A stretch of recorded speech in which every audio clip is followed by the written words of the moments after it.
Okay, welcome in, everyone. When we texted Connor this morning and said we're going live at 10 a.m., Connor thought it meant show up at 10 a.m. So here we are. Welcome to the follow-up for the World Championships. I'm going to just confirm with Connor that we're good.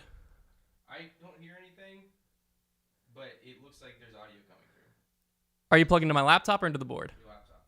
The monitoring's turned off, so we should be okay. Anyways, we should be good. Let us know in the chat room. Connor's monitoring that if there's any issues. If you can't hear me for some reason, whew, what a chaotic morning so far. But not only that, what a chaotic tournament so far.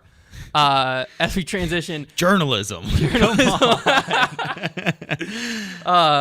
First off, I would just briefly mention the outside of the event drama that's been going on. Oh, man. We're not going to talk about it in this show. We're going to need a whole separate podcast on Thursday just to talk about that. Yeah. It's ridiculous. So this show is meant to give you the stats and storylines of the event and the players in the event and all of that. And so on Thursday, Grip Locked, when that comes out, don't worry, we will go into full detail, give our opinions on what's going down. The PDGA board president, Paige Pierce missing a mando, which we'll talk about a little bit. Cause Can we call it like Jerkgate? Because they call it like Watergate or whatever. We call it Jerkgate. Jerkgate. Yeah, I mean, there's a lot that's been going on. We're not going to mention that stuff in this show. This show is simply to get you prepared for the FPO and the MPO live streams that are going to be happening free over on YouTube. Not over on YouTube. You're watching us on YouTube. Happening free later on today. So. First off, I just want to briefly talk about the course. The course we've already seen a few times this event and at the Utah Open. I think, personally, this is a great Final Day Worlds course. It's fantastic. There's so much potential for swings, and normally when it happens, it's not like a one-stroke swing. Yeah. It's like someone birdied and someone bogeyed type swing. So that, to me, makes the event way more exciting because you never feel like it's over. Yeah. Because even like yesterday, Sexton was in control, players keep coming up. He's always tied for the lead, whatever.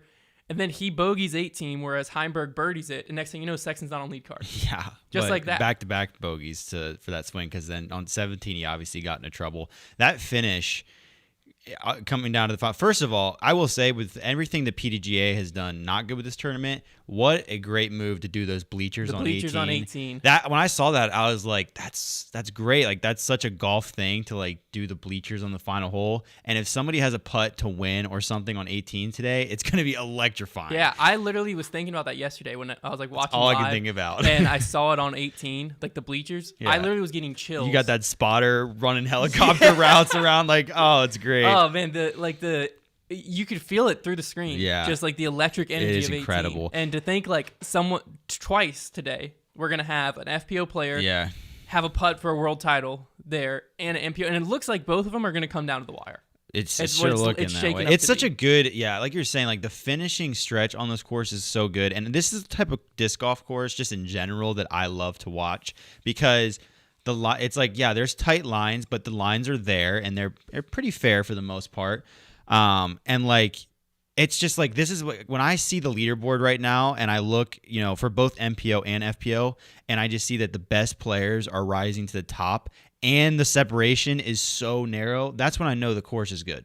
That's when in my eyes, I'm like, okay, that course has done its job. Other thing to mention is I don't think anybody's shot better than 10? 10. So like that's another good sign. So this course is fantastic for Worlds. Yeah, well, speaking about players have shot, I just looked at, because it's obviously going to come down to the fort. That's all we're playing today.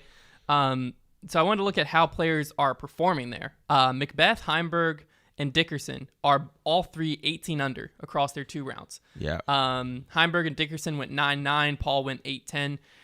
You have Conrad, who's also in the mix here. He's 16 under across his 2 rounds, and KJ USA is 14 under across his 2 rounds. Yeah. Now, obviously, any one of them could shoot the 10 or 11 or whatever under today, so that's not necessarily saying much. But I do think that, like, looking at how they performed so far could be pretty telling of what to kind of expect out there today. So I wouldn't be surprised, just based on this, if we see McBeth, Heimberg, or Dickerson take it down. Yeah, I in my eyes, I see Heimberg as one of the toughest guys that Paul will have to fend off. But honestly, I think a lot of people are already on this train of thought, and somebody that's going to be a big trouble is Ricky Wysocki.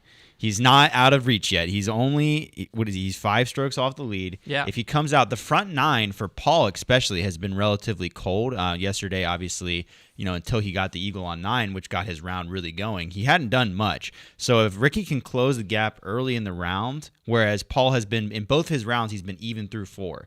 If Ricky comes out and get like 3 of the first 4 holes and Paul starts slow again, it could all of a sudden get very interesting. Now, Ricky being on that chase card obviously has its pros and cons because in one sense, Paul might not feel that pressure. He said yesterday he hadn't even looked at the scores until hole 9. So he might not really feel the pressure. But in another sense, Ricky has that advantage of he can kind of sneak up on him.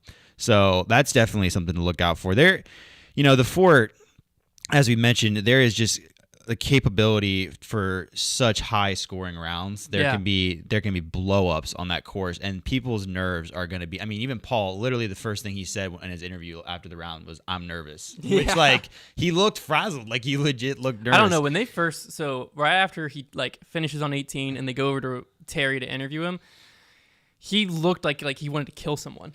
He was dialed in. Yeah. I was intimidated. He had to snap himself out of the zone. Yeah, he was just zoned. Yeah. And then as soon as Terry asked him a question, he laughed a little bit and then was normal. But for a second there, he was probably in the zone pretty good. If my card mate looked like that, dude, I wouldn't show up. That drive he threw on 17, just as if the trees don't exist. That hole 17 is where this game is going to be make or break. I don't know though. 18 has so much potential. 18, if your drive isn't in the perfect position, that approach to the green is not easy. If you have to make if birdie, if it comes down to where birdie is needed on 18 and they have to throw that approach, then yes, it will certainly be a factor. But I think 17 is where we could see a USDGC type scenario where you have a guy who is in the lead by 2 or 3 and then messes up because that hole is even so 16 hard. with the island. Yeah, there's a lot of really good, it is not over until it's over. No, yeah. All, 16, I love 17, that. 18, if someone has a 4-stroke lead, it's not over. Yeah, because throwing hole 16. 16, the worst you should take is a 4. With the but drop that zone, could be an easy, 2-stroke swing. Yeah, absolutely. Just like that. Yeah, absolutely. So I do want to go through, there's a bunch of players in contention. I want to just go through what each of them need today to win. So we're going to start with who you brought up, Ricky. What do you think Ricky needs to do coming out the gates today to take this thing down? So 2 things for Ricky. Number 1, he has to shoot the course record. He's got to shoot a 12 or 13 probably, and then hope that the leaders, shoot well but not crazy well. Because if the leaders, those guys on the lead card, if they shoot 10 or better, they're not getting caught by somebody like Ricky or Mason Ford. And then the biggest thing for Ricky is he just got to start hot. He's got to start hot, and he's got to immediately get his momentum going and apply some pressure to that lead card. That's going to be the 2 keys for him. Yeah, what I have written down was he's got to get off the tee clean. His tee to green right now is one of the areas that he could improve a little bit. Yeah. If he gets off the tee clean, and it's going to take a flawless round from him pretty much. Yes. So he needs 100% Circle 1X. Right now for the tournament, he's at 84%. Yeah, it's not and then good enough. he's going to need 50+% Circle 2. Yeah. He's at 26% right now. And I agree with what you were saying earlier. He needs not only a flawless round, but that start is important. Because if, realistically with how it's been going, he'll be through hole 2, possibly onto hole 3 before the leaders tee off. Right. If he's already cut it to where he's only 2 strokes behind them when they tee off, they'll know. There's a little bit more pressure because, they might not have checked it immediately, but I have a hard time feeling like they don't know. You'll hear the crowd. That's another thing is you're watching live coverage and we're watching the lead group on 17, for instance, and you hear the roar on 18. Yeah.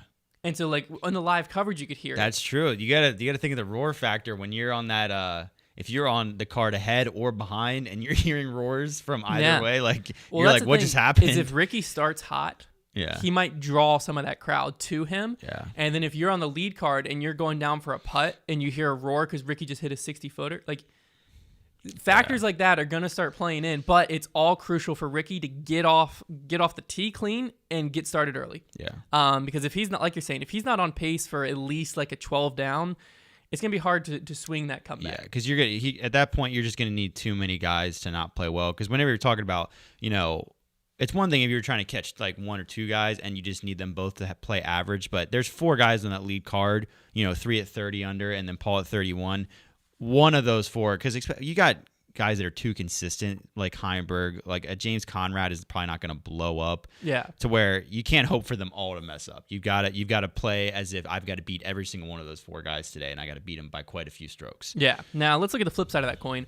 What does Paul need to do to stay in the lead and pull off this win? Yeah, Paul has got to play cleaner golf than yesterday. I think he needs it. If he goes into the back 9 needing what he needed yesterday to get to the lead, it's going to be really tough for him to claw back again. Because even on that run yesterday, one little slip and he loses all the momentum and he never gets to where he is. It's a tough way to play golf, and he's the best at it in the world, but it's a very tough way to try and climb back into a tournament. So Paul needs to play a consistently smooth round. He needs a stress-free round. But with that being said, he's got to score. He's going to need probably another 9 or 10 to win. Someone's going to score out there today. Right. So he's going to probably need, at least 8, probably 9 or 10 down to win. But he needs to just have a stress-free round. He needs to pick up more strokes on that front 9 and limit you got to eliminate the blow-up hole, the extreme damage hole. You got to not have that in your round, because that could just be too much whenever you're dealing with trying to bring home a world championship. Yeah. Now, one thing I saw on Twitter yesterday before I give my keys to, I think, Paul winning, is I saw a stat that Paul has never lost a world championship if he goes into the final round with the lead. Jeez. Great stat. Some things to note.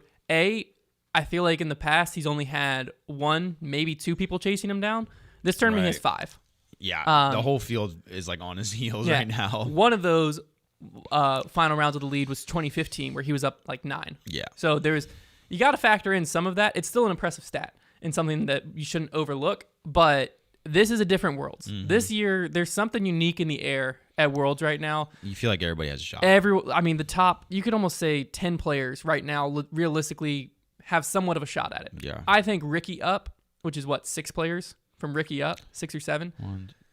Yeah. Yeah. I think Ricky up have a legitimate shot, not to count out someone like Mason Ford, but it's hard to count out Ricky when he's that far back. Other players, it's a little easier to cut him out when they're that far back. But for Paul, I think his number one key is he has to get his putter going early. Right now, he's leading the field, tee to green. He leads the field in park percentage, but he's only putting 81% C1X and 22% Circle 2. Yeah. A lot of that has come from some of his earlier rounds where he struggled a little bit more. Yesterday, his putter seemed on. But, that's all still in the same tournament. Right. So just because you have one good putter day doesn't mean today's going to be. He's got to come out. If he can come out, best case scenario is I think he gives himself like 2 or 3 tester putts early and hits them. Yeah, I think he's putting better at the fort. I think there's a lot of guys that have struggled at mulligans, especially Paul, because it seemed like those bunkers near the basket were in their head at all times. Obviously, there's a lot more exposure to the wind as well. It is just really tough putting when those bunkers are nearby. Obviously, guys like Calvin were just putting like those bunkers didn't exist and were making everything. But I think he's been putting better at the fort. Yesterday he seemed to be smooth. I think he missed. I know he missed one inside the circle birdie look on it when it was probably 15 or 16. I think it was, or it would have been 15. I guess it had to be 15. Yeah. But other than that, it was pretty smooth sailing for him. But yeah, you're right. The putter has to be on because he's on his card are 3 of the most lethal, if not the most lethal, outside the circle putters there is. Those guys are incredibly accurate. So it's can be very demoralizing if you get big putted from 65 feet by a couple guys and then you go out there to your 30-footer and miss it. So, yeah, it's going to be very crucial. Now, let's focus on those 3 now. What do the 30 under boys, what do one of them need to do to win? Yeah, it's going to be tough for James Conrad. As you mentioned, I think he's played the worst on the fort of this bunch, but he is throwing the disc really well. Obviously, his putter is there. James Conrad is pretty much going to have to make a ton of outside the circle putts. It's what he's best at. It's what his game relies on a lot, but that's going to be what he's going to have to do. We're just going to have to feel like James can't miss from anywhere inside 100 today. Yeah. And that if we're watching the round, we're like, wow, James just has not missed anything. Then he might be in it. Kevin Jones is probably going to be similar. He's going to have to his putter, but for Kevin Jones on the flip side, it's more like for him, it's like he needs to be putting inside the circle solid because that's where he gets a bit streaky. Heimberg really just needs to play his game. If Heimberg plays his game and doesn't stutter, he's very capable of winning. He doesn't need to do anything special. I think he's just good enough to just beat Paul on his own merit. Yeah. I mean, I think that for one of them three to pull it off, the key's got to be to stay clean. Yeah. If you look at the stat line, all four of them, including Paul, their stats across the board are almost identical, realistically. Like, I mean, we're talking a few percentage points here and there and a few strokes when we look at tee to green and putting. But, like, it's very minimal because, like, where Paul has an advantage tee to green, they all have an advantage putting.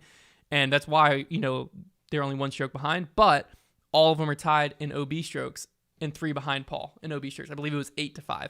There's not a ton of OB on the fort, but when it's there, it can really get you. We saw Sexton struggle with it some yesterday. We saw 16. We talked about that. A player like Ezra literally hit everything but the bottom of the basket and somehow end up OB. Yeah. When the OB comes out, it can really show its teeth, and it can cost you big. So I think they got to stay away from that because, to be honest with you, they're all beating Paul on the green, putting-wise for this tournament. But Paul's just getting there first. Yeah. Is basically what it's coming down to. So I think if one of them, and if I had to pick someone out of that group, I think Calvin Heimberg has the best shot because, like you're saying, he's proven it time and time again. KJ or Conrad, they're going to have to do something a little more special. Heimberg kind of just has to be Heimberg. Yeah. So I think there's obviously all three of them have a solid shot at actually taking this down, being only one stroke back. But let's rotate a little bit farther down the leaderboard. In between them and Ricky, you have Nate Sexton and Chris Dickerson. Each of them individually, what do you think that they have to do to take down what would be their first world championship? Yeah, so Dickerson is going to be very sneaky today. I think Dickerson, no matter what happens today, there's a good chance that he ends up being the guy who challenges for the title. I don't think he's going to win, but he just always flies under the radar. He's able to stay collected. I mean, that's kind of what he did when he won his U.S. title. And I just have a feeling that Chris Dickerson is going to put up a score today that makes everybody have to worry about him. Sexton, his key, this course is not built for him like Mulligan's was. His forehand doesn't quite – there's just a few holes, like 17 especially, where, having that big, massive backhand, turnover shot, which he has, but just not quite – He's just not confident. He's not looking to it as much as the forehand. I just don't think this course sets up well enough for him to be able to win on a day like this. He obviously has to really turn around his mentality as well after, taking back-to-back bogeys, get kicked off a lead card. That's huge. Because it's one thing if a guy like that who can get on the lead card and he can just see the guys he's chasing and he can be competitive with them and just try and stay with them. Because Nate is a very strategic golfer. He plays that Nate golf, that Sexton golf. And I think he makes very good choices on the course. He made a couple bad ones down the stretch yesterday, but I think generally he does. So I think if he's on the card with the leaders, he has a better shot. I just see it being difficult. He's gonna have to continue putting really well, and he's just gonna have to throw some of the best shots he's capable of all day because it's gonna be very tough for him to chase down Paul now that he's behind. Yeah, I think. Because if he had the lead, if he's playing with the lead, I really like his odds. But trying to chase down these guys is going to be really tough. Yeah, sticking on Sexton, I'll give my opinion on him first. I think that what might prove to be his fatal blow was hole 18 yesterday, getting off lead card. Because if you look at the gallery is going to be massive. If you're Paul, the Ricky fans aren't going to cheer for you. Yeah. If you're Ricky, the Paul fans aren't going to cheer for you. If you're Sexton, everybody's that whole gallery is cheering for you. Yeah. And it looked like yesterday Sexton was really feeding off of that. Because there were some moments where like he hit like a forehand roller line that was mind-boggling good. So good, and you could see like him feeding off the crowd going crazy. And I think that type of stuff is going to be really important to Sexton. And so to me, I think that there's a few keys. He needs to get started early, kind of like Ricky. If him and Ricky can get started early where they start drawing some of that crowd, I think that'll make both of them play better the rest of the round. But more importantly, he's got to get himself to the basket. His circle 2 putting was incredible yesterday, like some of the putts he hit, but he shouldn't be in that position where he has to hit those putts. And the reason he is because he just wasn't getting himself. Some of them he had to hit like a 60-footer. The rest of his cards inside the circle. You know what I mean? If that's today and he misses that 60-footer, that could cost him the world championship. Yeah. So he's got to get closer to the basket. He's got to get inside the circle. He has to today. I think one of the big keys. He's got to be confident in his backhand. Yeah. Like you said on 17, I know his play is the forehand. If he's in a position where he needs to get farther up there, he needs to be willing to go to that backhand. There was also yesterday a wide open, not wide open, but pretty obvious backhand hyzer, and he went with a forehand roller that didn't get anywhere close to where he could have gotten with the backhand. And I think that's just a confidence thing. He just hit a good forehand roller a few holes ago. He might have been more confident in that, but the clear shot was a backhand. I think today those shots need to be backhands and they need to be executed for him to have a shot. But if I was a betting man, I think Sexton, out of the whole group of people that are in it, would be the person that I think has the least shot right now. Yeah. Just because I think he needs that lead card energy, that lead card to seeing where everyone's at. I don't really look at Sexton as a big, super aggressive, come from behind player. Right. Dickerson on the other end, there's a reason I picked him in my top 3. It was because of the Fort. The Fort, I think, plays very well to Dickerson's game. Mm-hmm. Very accurate player. The only thing that I think he needs to improve on, if he wants a shot at this, is his circle 2 putting today, which is kind of surprising for Dickerson. Yeah. Because usually that's somewhere he's always on. This tournament just seems to be lacking a little bit. So if he comes out there, he's going to be putting his discs in position. His circle 1 putting's always going to be good. If he can pick up some of those bonus birdies, especially early in his round, then I think Dickerson, like you were saying, I think he's got a good shot at least challenging and putting pressure on the entire field. I would be surprised if Dickerson put up a worse score than like an 8 under out there. Right. Yeah. I definitely think he's going to go 8 under or better. He just, first off, the final day is when Dickerson always shows up. Yeah. For him to show up yesterday, it was round 4, so maybe he used all his round 4 magic, but maybe we just haven't seen a round 5 Dickerson. Maybe we're about to see something mind-blowing. Yeah. I really like Dickerson's chances to at least push up to the lead there.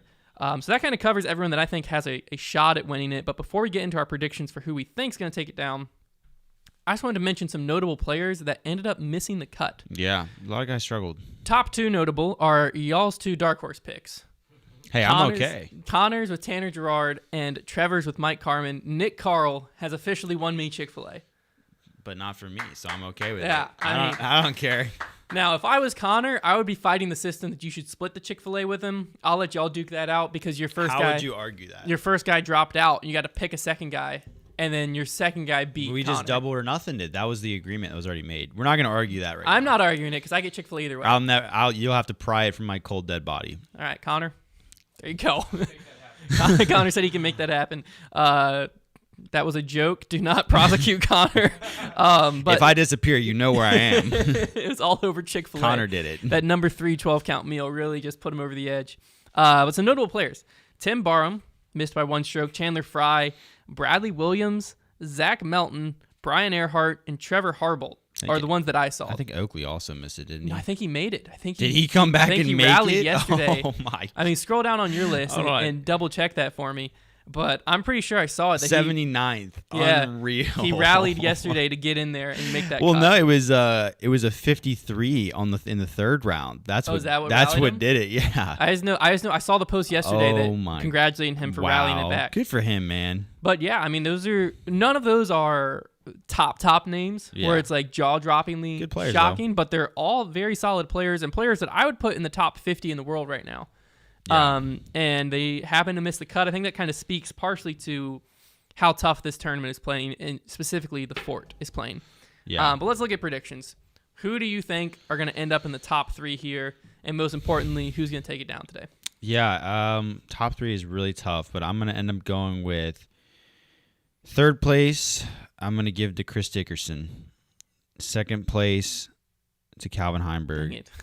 And I have Paul winning. We got the same top 3. Yeah. I mean, for me, I think what we were talking about earlier, Dickerson, I don't think he's going to end up winning, but I do think he's going to push up and challenge for that lead. And so that's what I ended up putting him in 3rd. Heimberg, when he's 1 stroke back, there's a solid chance Calvin Heimberg walks away the world champion today. Yeah. It could also very easily end up going like Paul, Heimberg, Ricky as well. Well, the reason I didn't put Ricky up there is Ricky and Paul are very similar in that if they're not first, they don't care where they are. Right. And so Ricky's going to come out guns a-blazing, and if he stumbles, he could shoot a bad round. Yeah, I think that like he's going to be going for everything, even coming down the stretch. Mm-hmm. And so I feel like if Ricky isn't the winner, which I'm not predicting him to be, he's probably going to be in like 4th or 5th. Yeah. I could be wrong there. He's definitely going to charge. That's one thing that everyone in the field knows is Ricky's coming.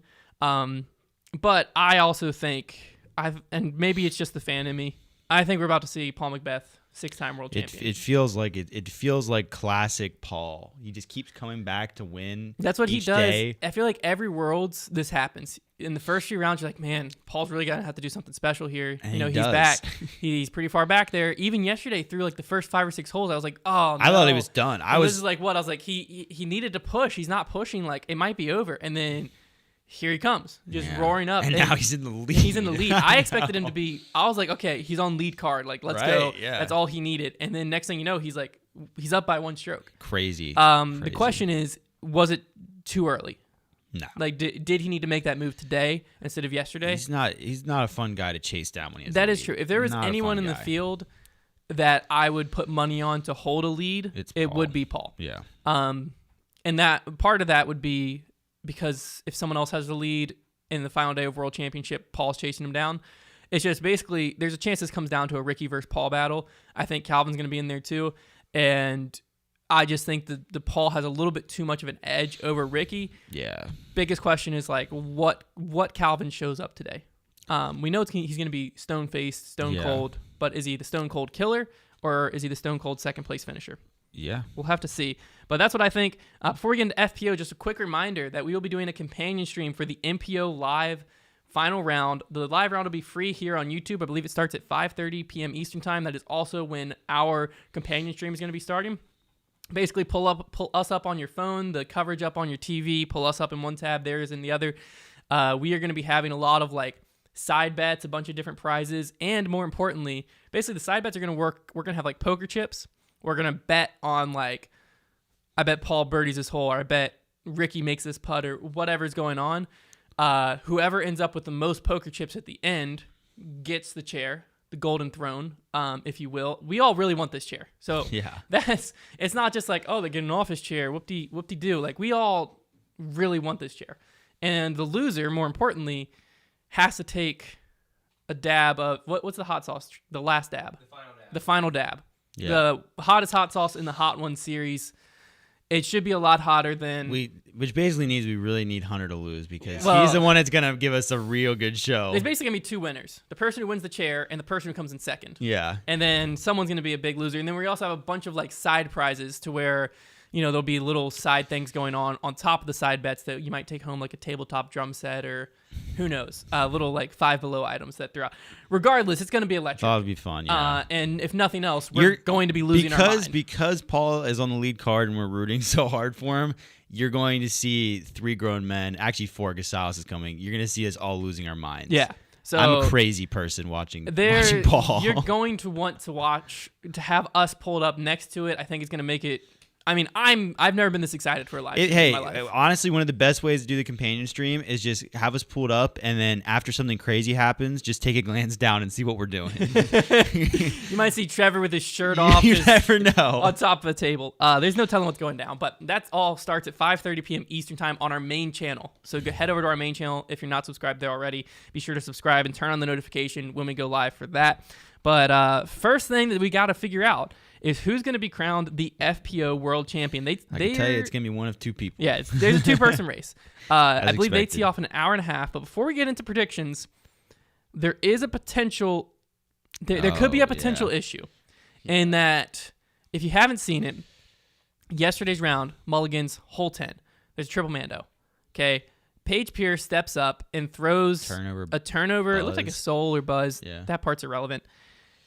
Clear as day goes over the top.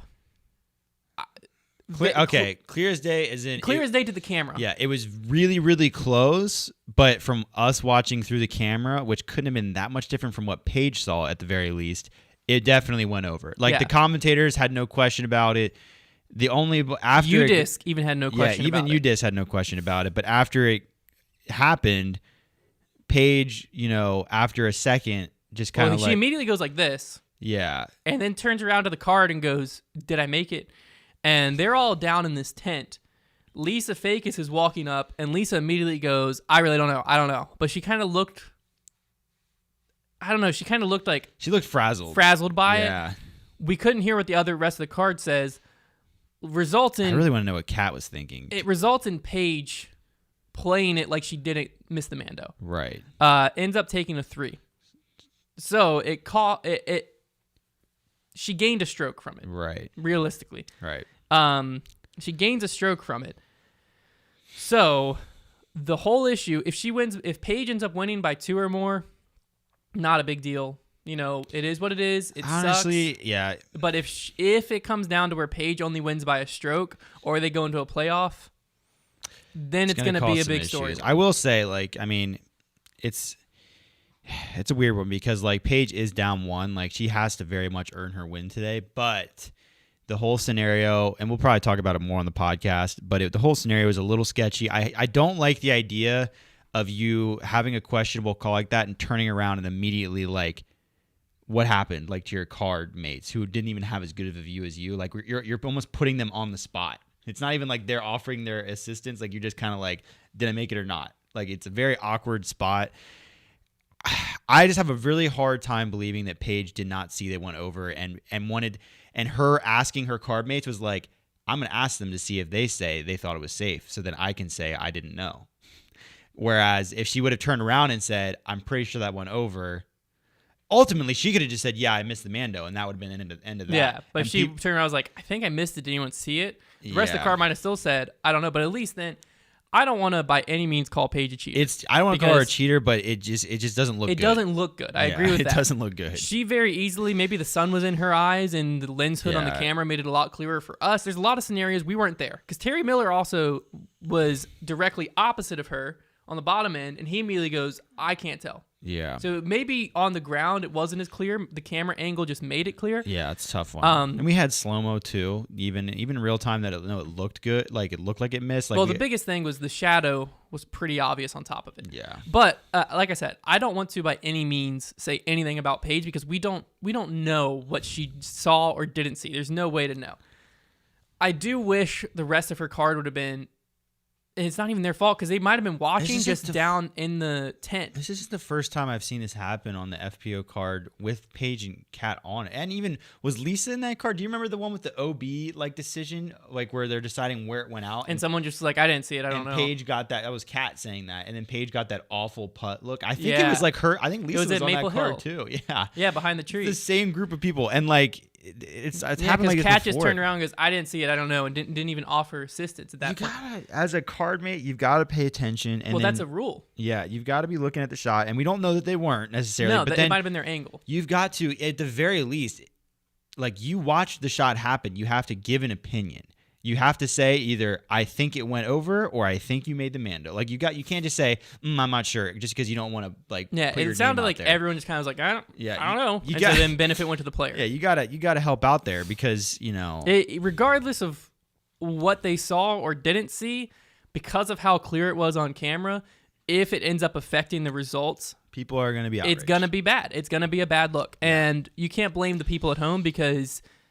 First time you watch it, there's no question in your mind. You're like, oh, she missed the mando. That's the other thing to me is that UDisc immediately marked her as missed the mando and then changed it to putting for birdie. Let's just so hope. Someone there on whoever's doing UDisc even had a clear thing to be like, oh yeah, that missed. Yeah, let's just hope if Paige wins, the margin of victory is enough that we just don't even need to think That's about it. That's what I'm saying. Hopefully she wins by enough or loses by enough. Well, if she loses, it doesn't matter. Yeah. Hopefully it's not tied or she doesn't win by 1. If she wins by more... It'd be pretty exciting to see Kat win a world title, to be honest. I typically root for Paige, but I'm impressed with Kat. So, yeah. I mean, personally, I have nothing against Paige. I just want to see Kat win. Yeah. Because I think that this could be. I think if Katrina Allen comes out, her key today is going to be her putter. It always is. If she comes out putting well, and she's able to putt well, and then win a world championship, we might see Katrina Allen be back with her full game. This might be the type of thing that gives her that confidence on the putting green, resets her. I've said that a lot. But we've never said about a world championship. It's true. This will be the final test, the litmus test. Yeah, I mean, this would be it. Because if she comes out with her putter on fire, she's going to throw the disc well. She always does. She could walk away a 2-time world champion. As much today. as you talk about, it's funny, we don't talk about this enough, I think, in putting to where you can talk about Kat getting better at putting all you want, but I really think that the way she putts, her style of putting, limits her considerably. I think she has a certain ceiling to her putt because she's not a very efficient way of putting. awkward release, a ton of hyzer. I feel like part of that is the confidence. I agree. That's a good point too. But I don't know. It'll be interesting to see, because like a timid stroke affects your release like the last second, and that last second is crucial to having a strong, solid putt. She has the kind of putting stroke that a lot of not good putters have, which is a putting stroke that's very easy to execute from 10 to 15 feet when you're a nervous putter, because there's not a lot to it. When you have somebody like Paige who has a lot of wrist, she's going to be a better putter most days, but her putt, if she's nervous, is going to be harder to execute from close distances. It's like, this is very common in disc golf. We've all gone through it. You get closer to the basket and you want the simple, just kind of lob it in putt, not some kind of complex spin putt. But I wonder if she were to develop a better looking putting stroke with a little more wrist action, if she could become a little more lethal, especially outside the circle. Because when you're putting like her outside the circle, you got to hoist it so high in the air. But the biggest thing is the confidence required to putt like a Paige. Well, you're right. Conrad. You're right. Like anyone who has more, because even Paul and Ricky don't necessarily have a full spin putt, but they have a lot more wrist action where that disc comes in spinning. Mm-hmm. But to putt like that requires a confident stroke. Yeah. And I think that's what I'm saying is I think this could give her the confident stroke. Could be off. We'll see. But one thing that's for certain is Paige is going to come out and she's going to shoot under par today. Yeah. It's going to take a really good round from Katrina Allen. I think, to me, Paige doesn't go out and win today. Katrina Allen either wins or loses today. Yeah, it's hers to lose, I think. I don't like Paige is going to do what Paige does either way. Mm-hmm. It's really up to Kat here. In my mind, at least. Like I don't see I don't know how like it sounds kind of weird, but I think you get what I'm saying? Yeah. To where like it's not necessarily Paige isn't going to go out and win it. Like if Kat goes out and plays really good and plays as good as she can, Paige will not beat her today. Yeah. Mm-hmm. But if Kat goes out and her putter is struggling, we might see Paige win by 7 or 8 strokes. Right. When it's all said and done. I hope not. But what I think is going to happen today is I think we're going to see Paige Pierce win her 6th. I think Katrina Allen's going to come in 2nd. And I think we're going to see Sai Ananda come off the chase card into 3rd place, simply because she looks like she's playing the fort pretty well. Originally I had Kristen Tatar, but it looks like she struggled out there yesterday on the fort. Or no, she played Mulligan yesterday. I was thinking the MPO because the MPO played fort yesterday. They played Mulligan. Yeah. I'm sticking with Sai Ananda. Okay. No, I'm not. I'm going back to Kristen Tatar. Okay. Sai Ananda is a much more dominant forehand player, and it makes sense in my head now why she played better yesterday, because at Mulligan's that makes more sense. I think Kristen Tatar in the woods is going to pull up to 3rd. Okay. I think Katrina's going to win today. Okay. I think Paige is going to be nervous trying to play from behind, and I think she's going to take a few big holes on the front 9. That's going to really give Kat enough of a lead to play safe. And I think Kristen's going to come in 3rd as well. Paige in 2nd. One thing that I'm hoping for is that it comes down to the wire. And if it does, I've decided, I'm going to be watching it live at home, obviously. If it starts coming down to the wire, I think I'm going to go live on Instagram. Okay. And your own little companion stream. My own stream. little companion stream. If you're watching it, you can request from your Instagram, and we can just jump in and both be live. Okay. And kind of celebrate the moment as it rolls in. Yeah. The only reason we're not doing a companion stream for FPO and MPO is because they go live at 12. That'd be a lot. And we'd have to be live till 9. Yeah. So it'd be like a 9-hour straight stream. We would die. We'd have to cover 2 meals. Trevor would shotgun 45 Celsius in that amount of time. Too many. So that's the only reason we're not. But if it's coming down to the wire, I still want to have that same experience. So we'll probably go live on Instagram if it ends up being pretty close coming down the wire. But yeah, I mean, both rounds are going to be free on YouTube as far as I know. I mean, I haven't seen anything to tell me not. But yeah, the Disc Golf Network has been killing it. They've been great. It's been great. And part of it is just the Disc Golf World Championship pressure. I mean, it's been so exciting to watch. Yeah. Big part of it has been that they have been separate streams. They've done a really good job getting in between, because of the way the tee times have been, they've been able to get 2 cards at once, or even sometimes 3. And they've done a really good job at when to switch. They're doing a good job with that. So and I think a big part of that is the separate streams. Yeah. We're seeing we're getting the full FPO story, the same type of coverage across multiple cards for FPO. Everyone that's doing something you're going to see. And then we get the full MPO story. And like yesterday, you were getting... They're doing a lot of replay, too. A lot of shot replay. So like even if something happened moments ago, they're going back to it. The separate stream gives you the time to do that. I'm hoping with everything in me that the Pro Tour sees the success of their network with this and sees the success of their coverage and how much people are loving it and changes it going forward to have everything be separate streams. Yeah. I don't know if that'll actually happen my hope and dream, because this tournament has confirmed my love for separate streams. Yeah, it's way better to consume. Yeah, it's been awesome. Don't forget to tune into our companion stream 5:30 p.m. Eastern on our main channel, Foundation Disc Golf, and be sure to watch both the FPO and the MPO final rounds today. They're both set up to be thrilling finishes. Lots of great golf's going to go down. That's pretty much guaranteed. And it's going to be super exciting. And don't forget to tune in this upcoming Thursday on Grip Locked to get all the content that I know you want, which is us reacting to what the heck has all been going on behind the scenes. I mean, they just keeps piling up. Yeah. From what I understand, there's a lot of pros that have said they're waiting until after the World Championship. There's going to be a lot of statements released. Yeah, waiting until after the World Championship to chime in. And hopefully we hear from the PDGA themselves in a public way, who has still been silent other than their board of directors, the president, CEO, whatever. No, he's the president of the board of directors. Yeah. Senor Clown going Froth Center. Or that's what it's called, Froth Center, Frother Magazine. Yeah, Frother Magazine. And just right when they were about to climb out, just kick them right back into the hole. So we'll cover all that on Grip Locked. As you can probably tell, we're gonna have some opinions. Me fired up. I'm already fired up, and we haven't even gotten the full story yet. So it's gonna be interesting to see as it all winds out. But there's gonna be a lot of great play. You're not gonna miss it out. Thanks for tuning in, and we'll see you in our companion stream in a few hours.